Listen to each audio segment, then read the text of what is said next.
한 이병의 면회를 간 엄마와 장군인 고모. 그곳에서 그녀들은 멍투성이가 되어버린 아들의 끔찍한 폭행 흔적을 발견합니다. 어이, 박이병. 면회 끝나고 행정반으로 좀 와라. 어젯밤에 교육받은 거 복습 좀 해야지. 가해자 은폐 간부인 최민철 상사가 심지어 가족들이 보는 앞에서 조카를 협박하며 유유히 사라집니다. 준영 이병은 공포에 질려 고개를 숙였습니다. 순간 강철 나비라 불리는 고모 박서윤 중장의 눈빛이 돌변합니다.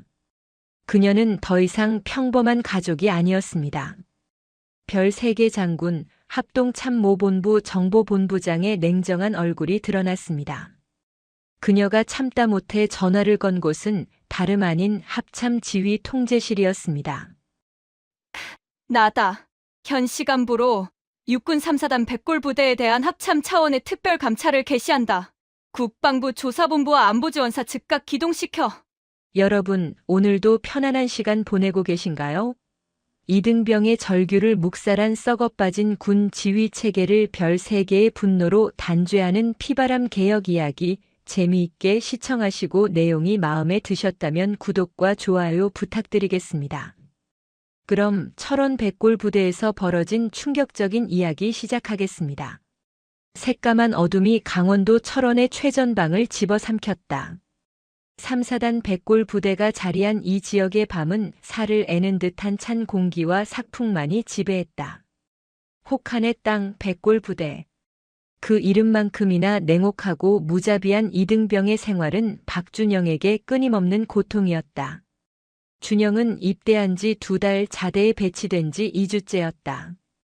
그의 오른쪽 가슴에 달린 계급장, 검은 바탕 위에 하얀 마름모 2개는 그가 이 부대에서 가장 낮은 존재, 이병임을 증명하는 표식이었다. 생활관 안은 20명 남짓한 사내들의 거친 숨소리와 눅진한 땀 냄새, 그리고 짓누르는 계급의 무게로 가득 차 있었다. 생활관의 습도는 높았지만 군기만큼은 철원처럼 얼어붙어 있었다. 준영은 침상 위에서 간신히 몸을 웅크린 채 숨을 쉬고 있었다. 언제 터질지 모르는 시한폭탄, 생활관의 지배자 오진혁 병장의 움직임을 감지하기 위해 온몸의 신경을 곤두세웠다. 오 병장은 상병 2명과 함께 텔레비전을 보고 있었다. 낮게 깔린 뉴스 소리 사이로 오 병장의 낄낄거리는 웃음소리가 마치 사냥개의 울음처럼 날카롭게 들려왔다. 야, 박이병. 낮고 끈적한 목소리가 어둠을 갈랐다. 준영의 심장이 쿵 하고 바닥으로 떨어졌다. 모포 안에서 움찔거리던 준영은 거의 반사적으로 침상을 박차고 내려와 오병장 앞에 섰다. 이병 박준영. 명 받들겠습니다.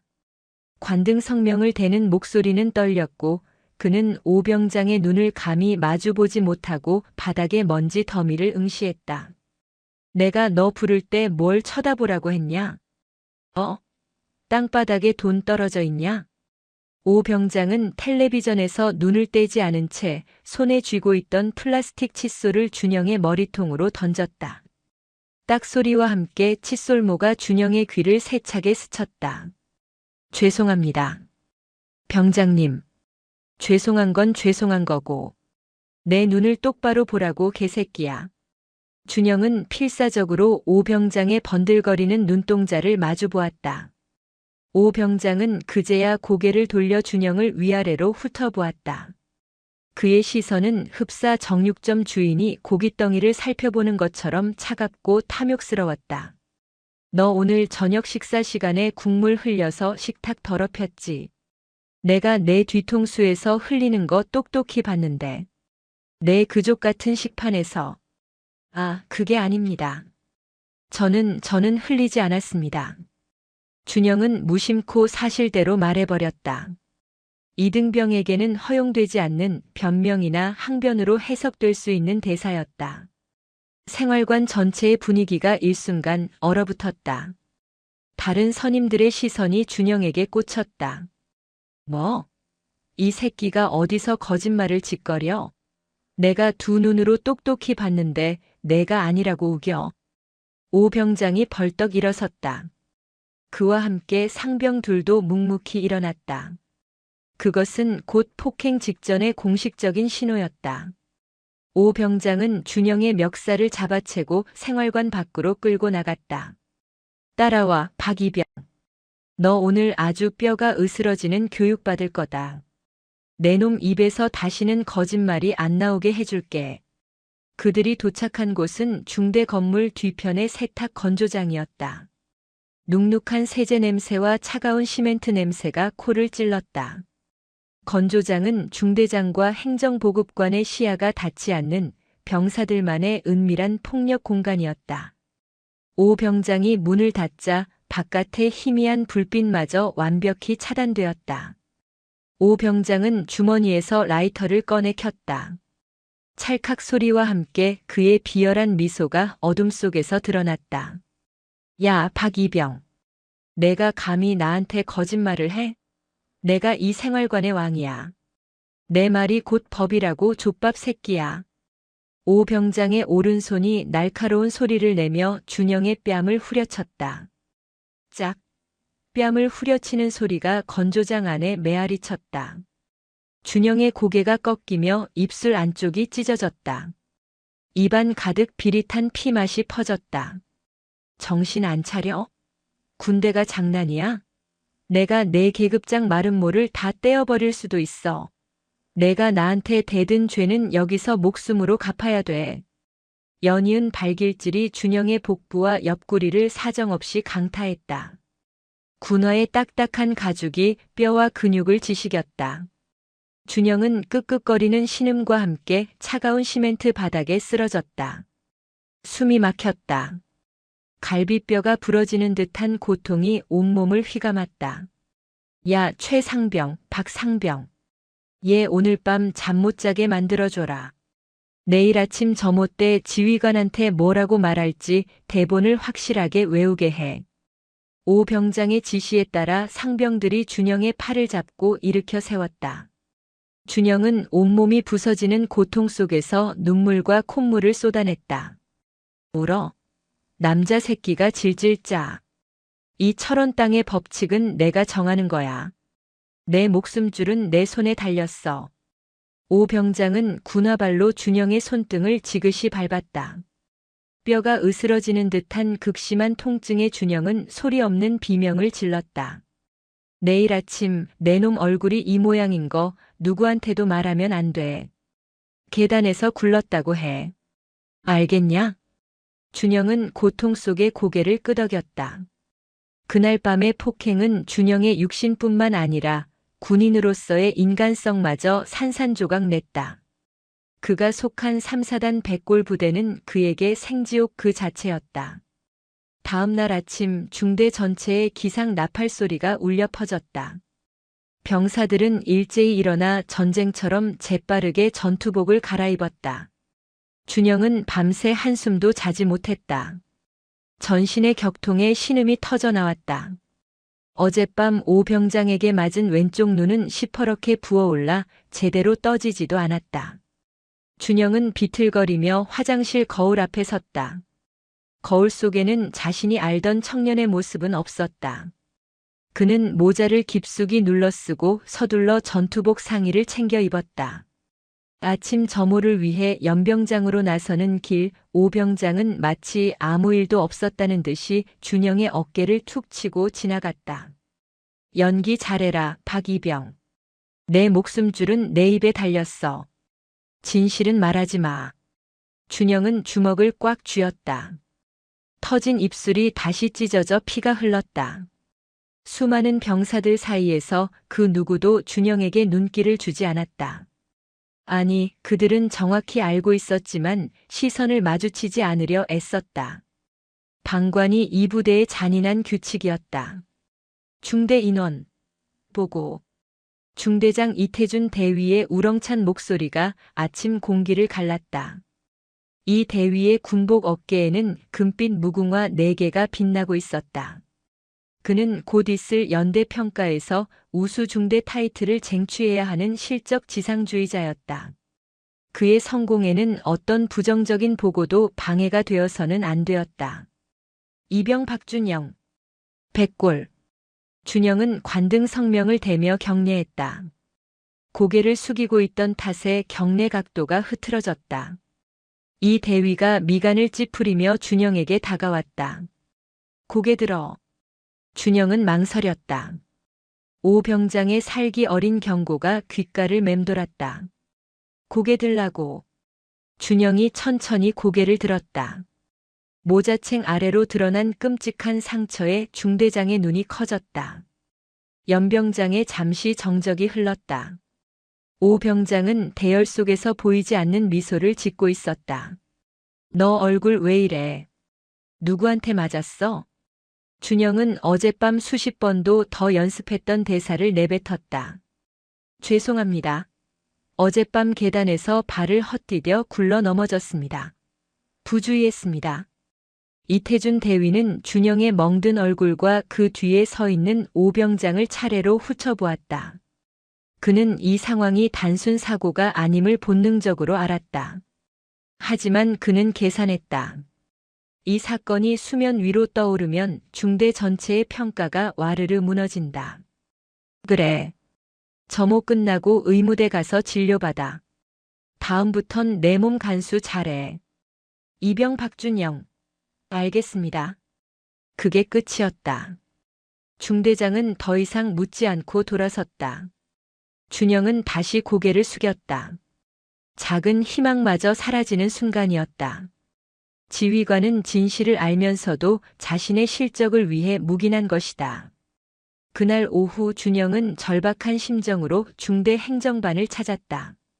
벽에는 마음의 편지함이 걸려 있었다. 익명성이 보장된다는 문구가 그의 눈에 들어왔다. 준영은 화장실 칸에 숨어 떨리는 손으로 편지를 썼다. 자신이 당한 폭행, 오진혁 병장의 이름, 상병들의 가담, 그리고 어젯밤의 잔혹한 일까지 상세히 적었다. 그는 편지의 말미에 이렇게 덧붙였다. 중대장님도 제 상처를 보고도 조심하라는 말만 하고 덮었습니다. 부대 전체가 저를 외면하고 있습니다. 저를 여기서 꺼내 주십시오. 저는 여기서 죽을 것 같습니다.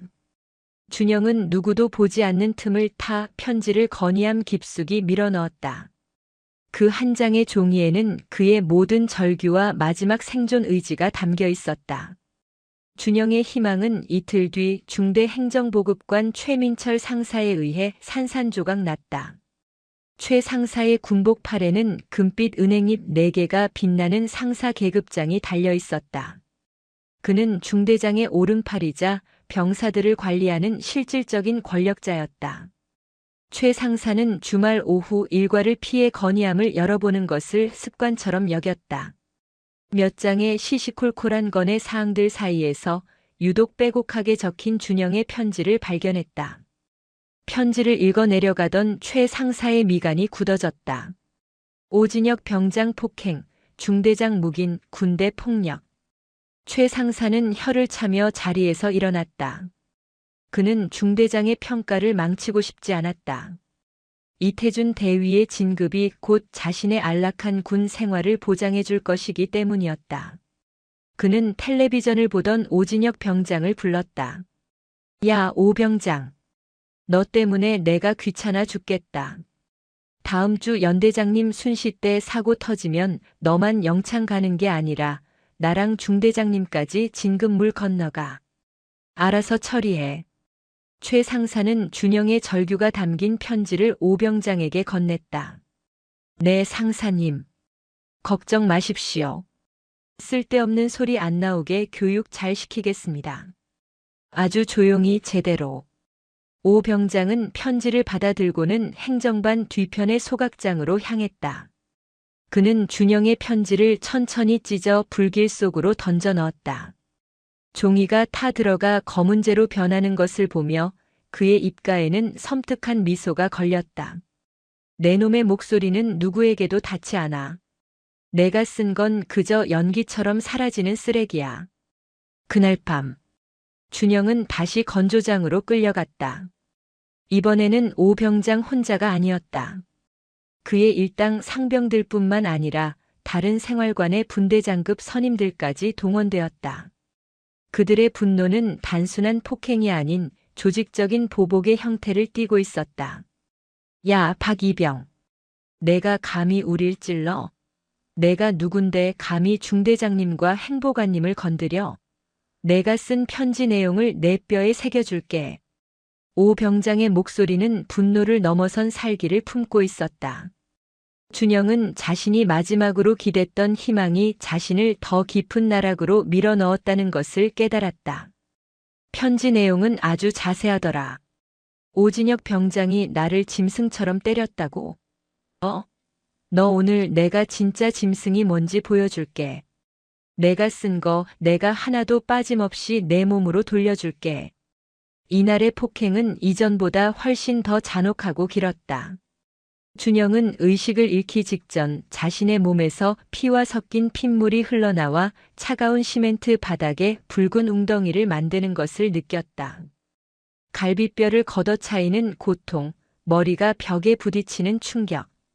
도망칠 곳은 없다는 절망이 그의 뇌리에 깊숙이 박혔다. 그가 다시 희미하게 정신을 차렸을 때 오 병장은 그의 귀에 속삭였다. 이제 내가 믿을 건 아무것도 없어. 내 가족도 내 지휘관도 내가 쓴 개 같은 편지도. 너를 살려둘지 아니면 이 철원 땅에 묻어버릴지는 오직 내 마음이야. 내가 군복을 입는 한 넌 내 소유야. 한 달이라는 시간이 지옥처럼 흘러갔다. 박준영 이병의 몸에는 새로운 멍이 아물 틈도 없이 더해졌다. 오진혁 병장과 그 일당의 가혹 행위는 마음의 편지 사건 이후 더욱 노골적이고 잔인해졌다. 준영은 완벽하게 혼자가 되었다. 철원의 겨울은 끝없이 길었고 그의 삶도 끝없이 절망적이었다. 절망적인 시간이 흐르던 어느 토요일 오후 박준영 이병에게 면회 신청이 들어왔다. 부모님과 고모. 준영은 면회실로 향하는 내내 심장이 불안하게 요동쳤다. 이 만신창이가 된 얼굴, 이 죽어버린 눈빛을 어떻게 설명해야 할까? 그는 모자를 깊숙이 눌러쓰고 상처가 남은 턱을 가리기 위해 필사적으로 고개를 숙였다. 면회실 문을 열고 들어섰을 때 어머니는 그의 창백한 안색과 헬쑥해진 모습에 울먹였다. 아버지는 그런 어머니를 달래면서도 아들의 어딘지 모르게 불안해 보이는 태도를 걱정스럽게 바라보았다. 그리고 테이블 끝에 완벽하게 각 잡힌 자세로 앉아있는 한 여성이 있었다. 바로 준영의 고모 박서윤 중장이었다. 준영의 아버지는 평범한 회사원이었지만 그의 하나뿐인 여동생인 박서윤은 다른 길을 걸었다. 그녀는 대한민국 육군의 장성이었다. 그것도 보통 장성이 아닌 수많은 남성 군인들 사이에서 자신의 능력 하나만으로 정점에 오른 현재 합동참모본부 정보본부장 직책을 수행하고 있는 인물이었다. 그녀의 어깨에 빛나는 금빛 별 3개는 면회실의 모든 공기를 압도하고 있었다. 그녀의 군복은 완벽했고 그녀의 시선은 날카로운 레이저 같았다. 고모셨습니까? 백골.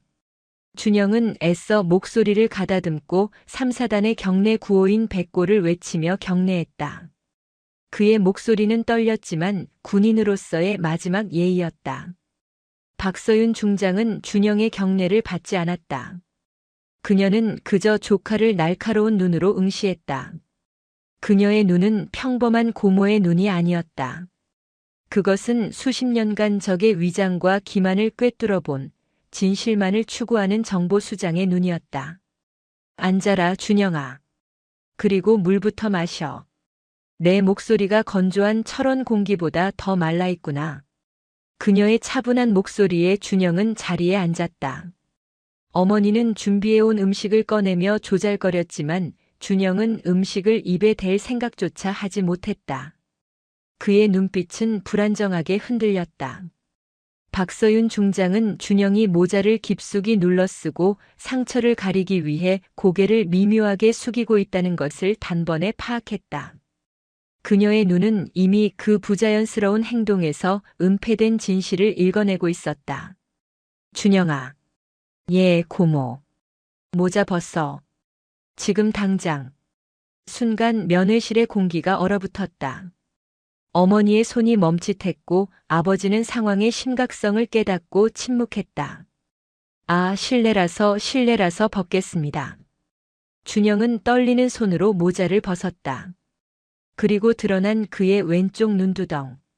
한 달이 지났음에도 불구하고 보라색과 푸른색이 섞인 멍 자국과 관자놀이 근처에 선명하게 남아있는 작은 흉터가 그대로 노출되었다.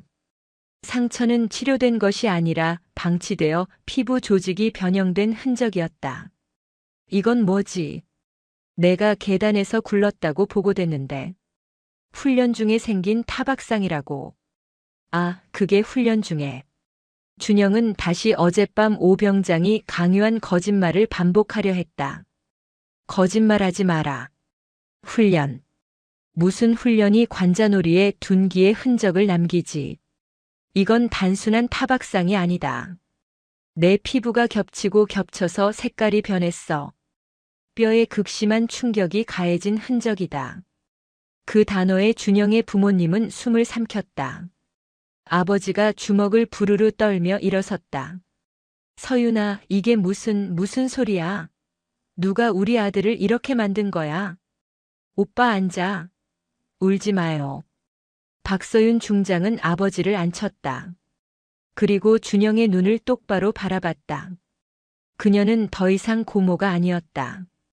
그녀는 대한민국 육군의 별 3개 중장 합참정보본부장이었다. 박준영 이병. 이병 박준영. 명 받들겠습니다. 지금부터 묻는 말에 사실대로 대답한다. 이건 가족으로서의 대화가 아니다. 군사 재판에 따른 공식적인 질의다. 거짓이나 은폐 시도가 있을 경우 너 또한 군법으로 처벌받을 수 있다. 내가 침묵하면 가해자가 승리한다. 알겠나? 네, 알겠습니다.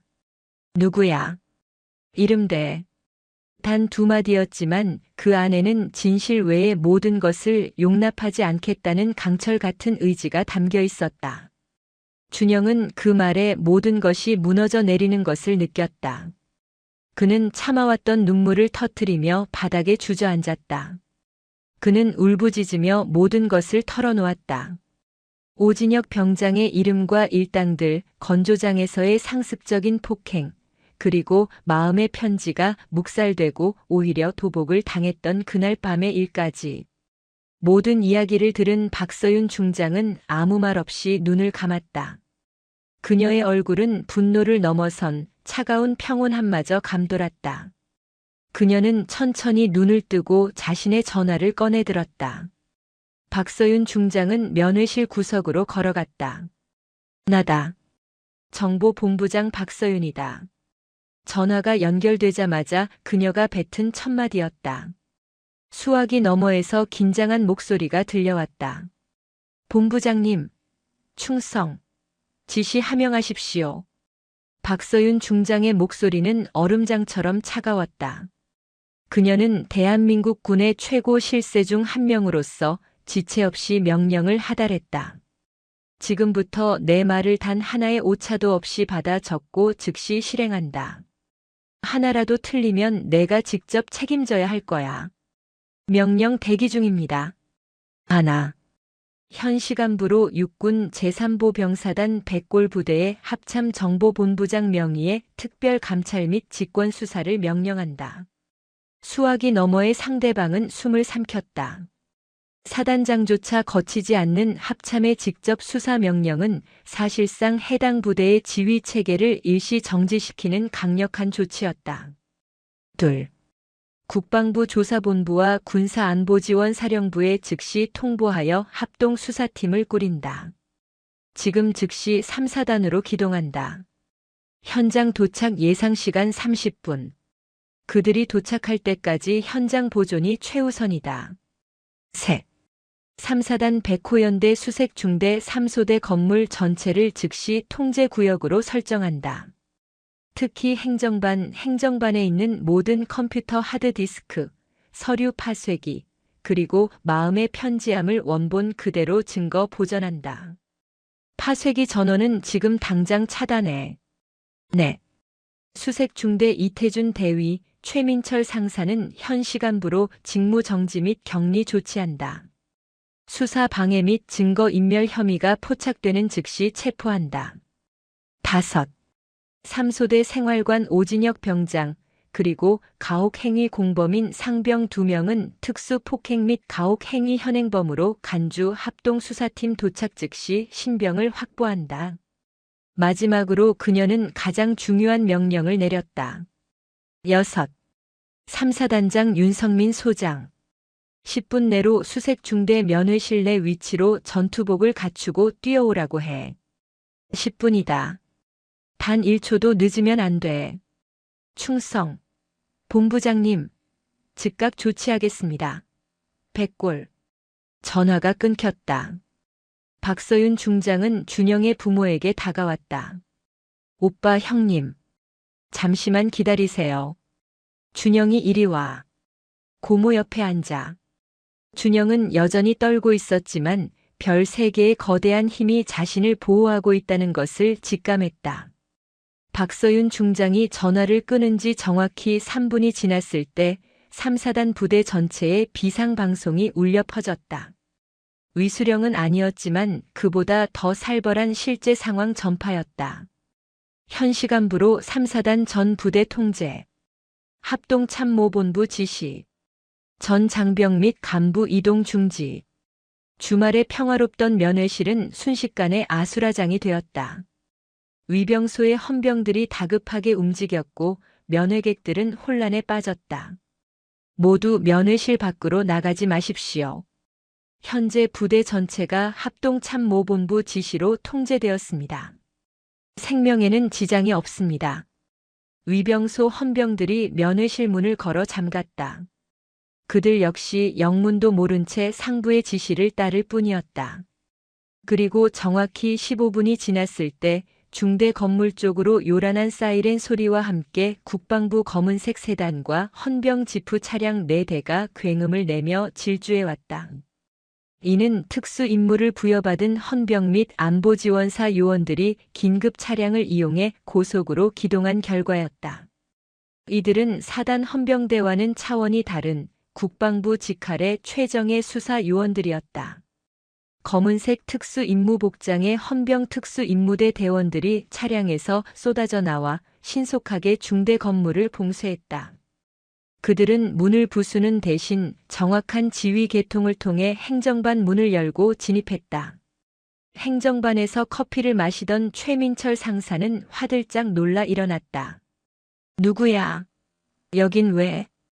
국방부 조사본부 합동수사팀이다.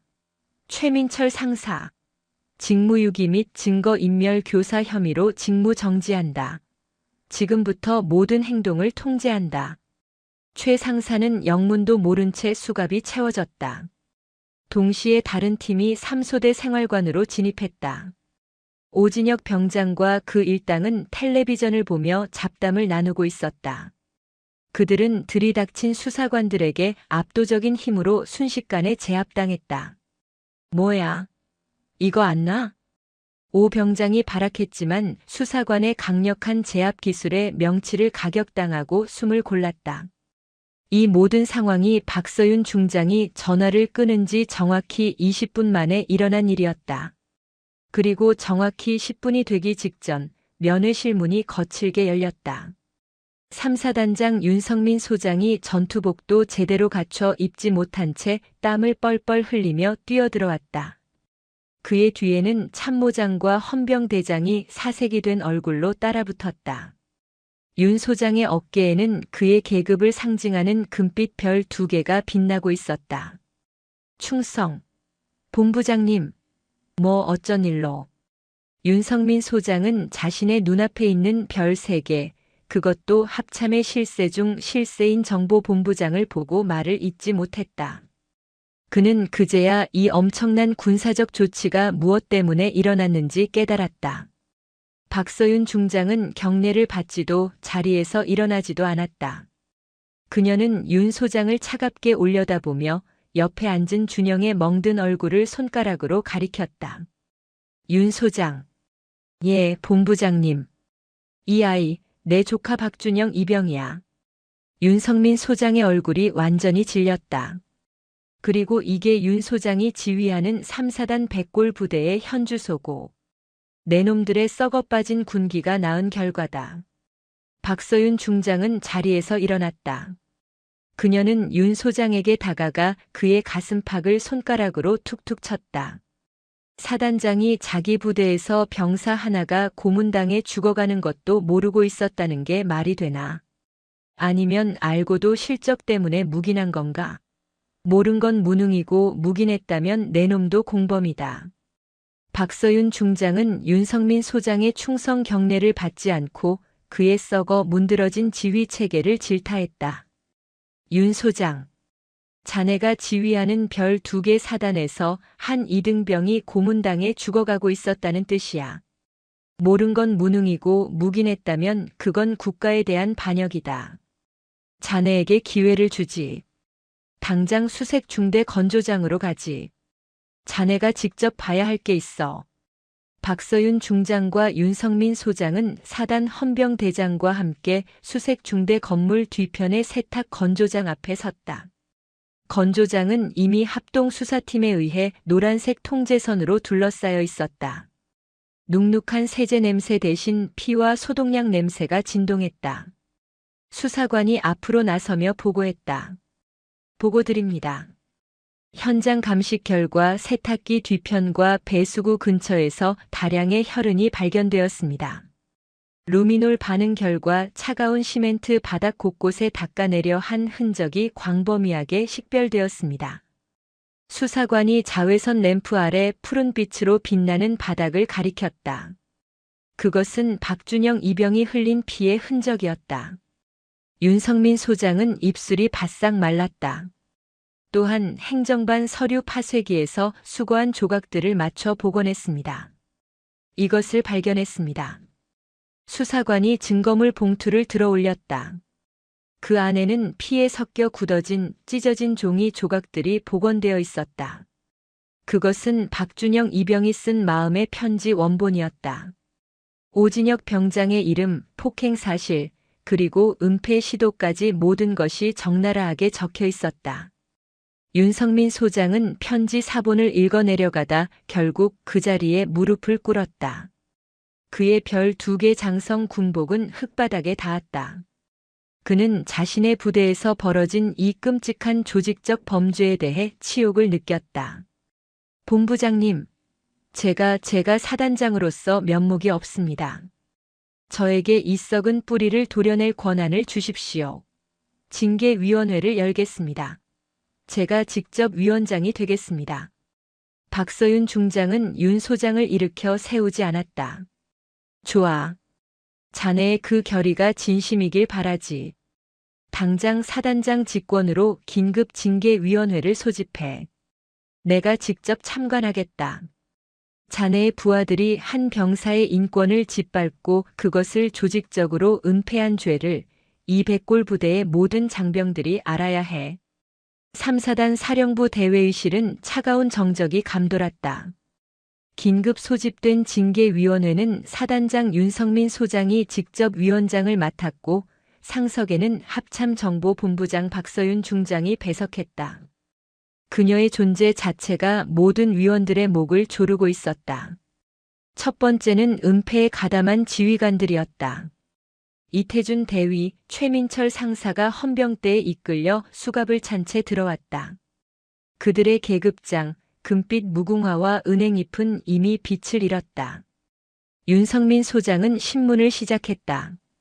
이태준 대위, 자네는 중대장으로서 소속 병사의 상습적인 구타 및 가혹 행위를 인지하고도 이를 묵살하고 은폐하려 했나?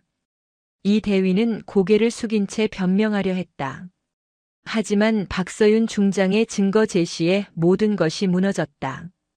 최민철 상사가 내 놈의 지시를 받고 마음의 편지를 파쇄했다고 자백했다. 내 놈의 컴퓨터에서는 단순 사고로 축소 보고하라고 지시한 기록이 복원됐어. 내 놈의 진급 점수 때문에 한 병사의 목숨을 버린 거야. 결국 징계 결과가 발표되었다. 이태준 대위와 최민철 상사는 지휘관 및 간부로서의 기본 임무를 망각하고 진실을 조직적으로 은폐하려 한 죄가 극히 무겁다 하여 즉시 보직 해임되고 육군중앙수사단의 이첩 정식 군사재판에 회부되었다. 그들의 군 생활은 한순간의 잘못된 판단으로 끝이 났다. 다음은 가해자들이었다. 오진혁 병장과 공범 상병들이 죄수복 차림으로 들어왔다. 윤성민 소장은 일말의 동정심도 없이 선고했다. 너희는 군인도 아니다. 너희는 군복 입은 폭력배에 불과해. 너희는 전우를 지켜야 할 손으로 전우를 짓밟았다. 오진혁 병장 일당 3사람은 병역 내 상습 폭행, 가혹 행위, 명령 불복종 등 모든 혐의를 적용받아 육군 교도소에 수감되었다. 또한 남은 복무 기간과 관계없이 불명예 강등 조치가 명해졌다. 그들은 한때 생활관의 왕이었지만 이제 모든 것을 잃고 범죄자로 전락했다. 징계위원회가 끝나고 윤성민 소장은 박서윤 중장 앞에 섰다. 윤 소장, 자네에게 다시 묻지. 사표를 낼 텐가 아니면 내 손을 잡고 이 지옥 같은 개혁의 선봉에 설 텐가.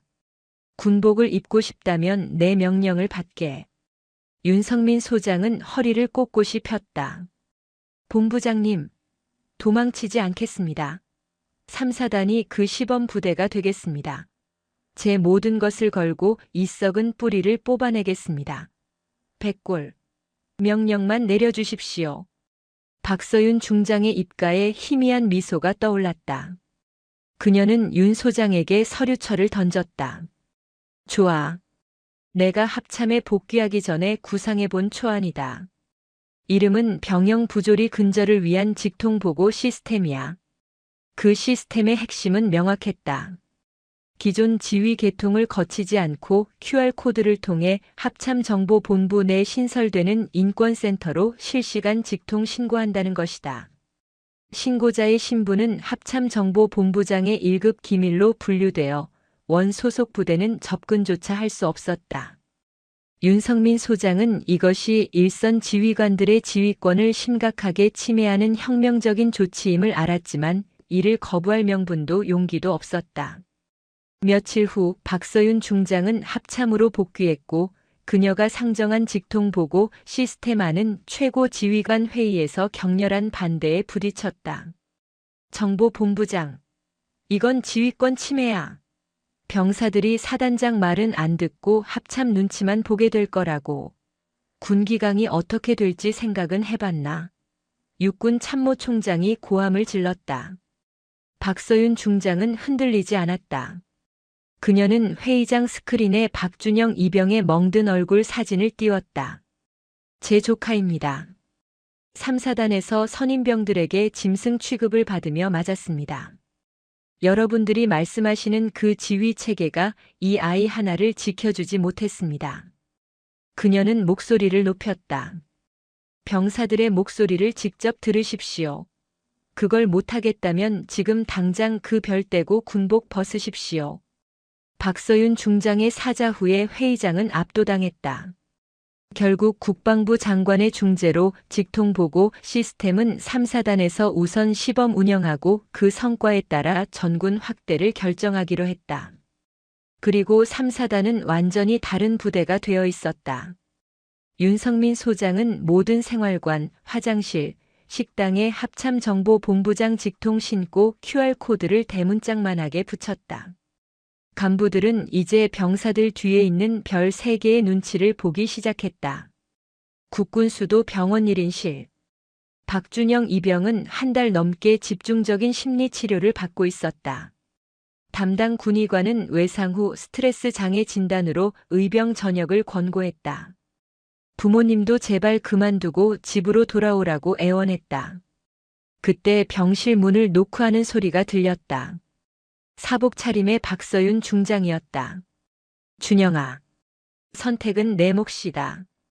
이대로 전역해서 평범한 삶을 살아도 그 누구도 너를 비난하지 않아.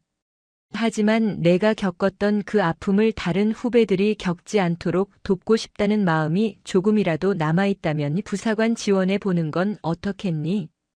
그녀는 준영의 눈을 바라봤다. 내가 간부가 되어서 내가 겪었던 그 부조리를 직접 내 손으로 막는 거야.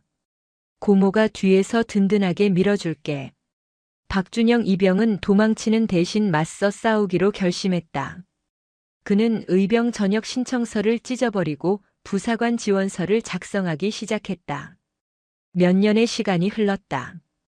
육군 훈련소. 수백 명의 훈련병들이 도열해 있었다. 한 남자가 그들 앞을 천천히 걸어가고 있었다. 그의 전투복 상의에는 녹색 바탕 위에 노란색 작대기 하나가 선명하게 빛나고 있었다.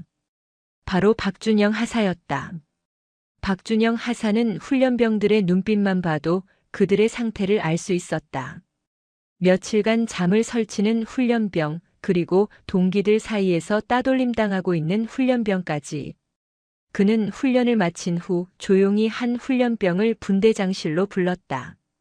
너 며칠 전부터 밥도 잘 안 먹고 밤에 잠도 못 자지. 생활관 동기들이 너 따돌리나?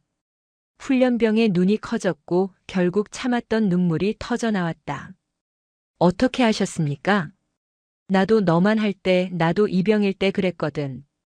박준영 하사는 자신의 책상 서랍에 코팅되어 있는 마음의 편지 원본을 보여주었다. 하지만 지금은 달라. 저기 벽에 붙은 QR코드 보이지? 합참정보본부장 직통 신고 라인이야. 저게 있으면 넌 혼자가 아니야. 하지만 저걸 쓰기 전에 나한테 먼저 얘기해주면 안 될까? 내가 내 분대장이잖아. 내가 먼저 내 편이 되어줄게. 훈련병은 박준영 하사의 눈을 바라봤다. 그곳에는 오직 자신의 고통을 진심으로 이해해주는 한 사람의 군인의 눈빛이 있었다. 철원의 차가운 건조장에서 시작된 한 이등병의 절망은 이제 수많은 훈련병들을 지키는 희망의 불씨가 되어 타오르고 있었다. 박준영 하사와 박서윤 중장은 그렇게 자신들의 자리에서 대한민국 군대를 바꾸고 있었다.